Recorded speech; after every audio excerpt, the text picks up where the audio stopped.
The conversations over coffee are getting serious. This undercover cop is making progress, but will Phil's scenarios ever turn into the truth? And will police ever find Bobby's body and know for sure what really happened to her? For the last few weeks, a woman calling herself Missy has been meeting Phil at fast food joints for coffee. Time is 8:06 a.m. I am meeting with Philip Snider. 3 months have passed since his wife Bobby went missing. This undercover cop is pushing for a confession. So you think I whacked her? Did you? No. She built this relationship on a made-up story about her dying mother. They've talked about how Missy could kill her several times. If you roll your mom over in bed and she's asleep, Yeah. you push her head down, Yeah. and she dies. Yeah.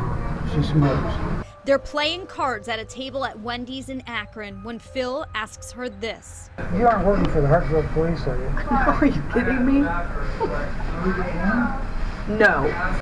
Phil starts to talk about how Bobby died. This time, he says she was asleep on the couch, fell off and hit her head, and she landed on a plastic tarp on the floor she had out for arts and crafts. Yes, there was a little bit of blood, but it was on the plastic.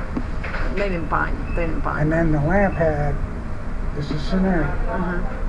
This is all scenario. Right. The lamp that she was working on had some specks on it that I noticed.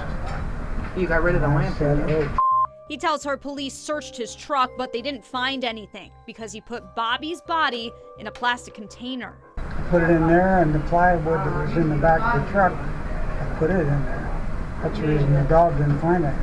But he still hasn't told her how he killed her. I want you to come back tomorrow, so I'm not going to tell you anymore. No.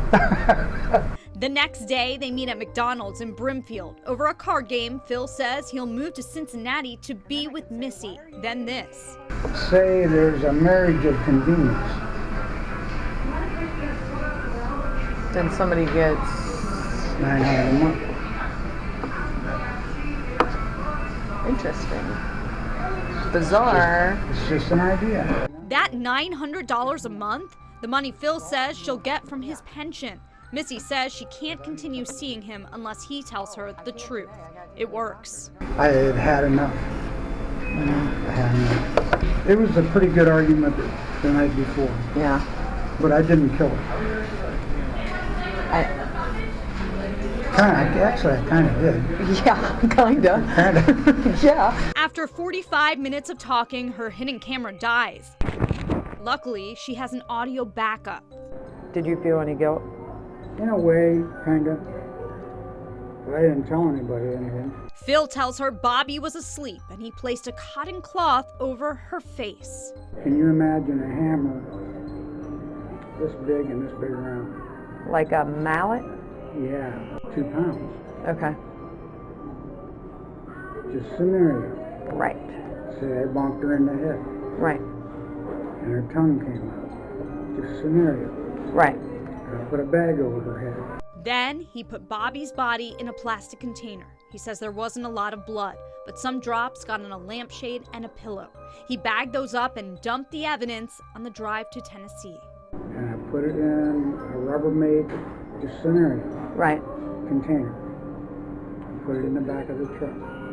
In a separate one than you put her? Separate. Okay. And just like that, after less than a month, this undercover cop has nabbed him. Phil's latest scenario enough for an arrest. Hours later, police pick up this warrant and find Phil at the Burger King in Hartville. How are you?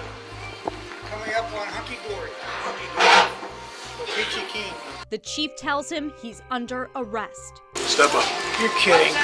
Step up. Phil seems shocked, Put your hands right there. Put your hands on it. Okay. Both hands. even asking what he's under arrest for. Fun and games are over.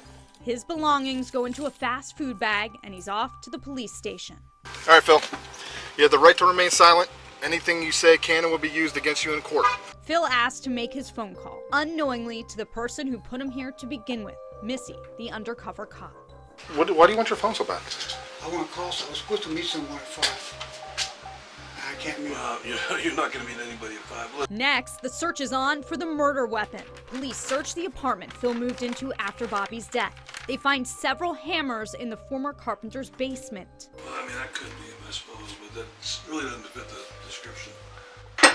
That doesn't feel like a 2-pound mallet.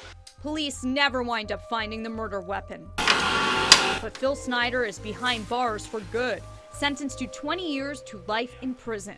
Phil pleaded guilty to murdering his wife of 53 years, tampering with evidence, and abuse of a corpse. As part of the deal, he had to tell police where they can find Bobby's body. That led him here to this Kentucky landfill. Police will probably never find Roberta's body, but they believe they're as close to the truth now as they can be, thanks to an undercover cop who turned small talk into a confession. I'm Sarah Goldenberg. That's it for To Catch a Killer.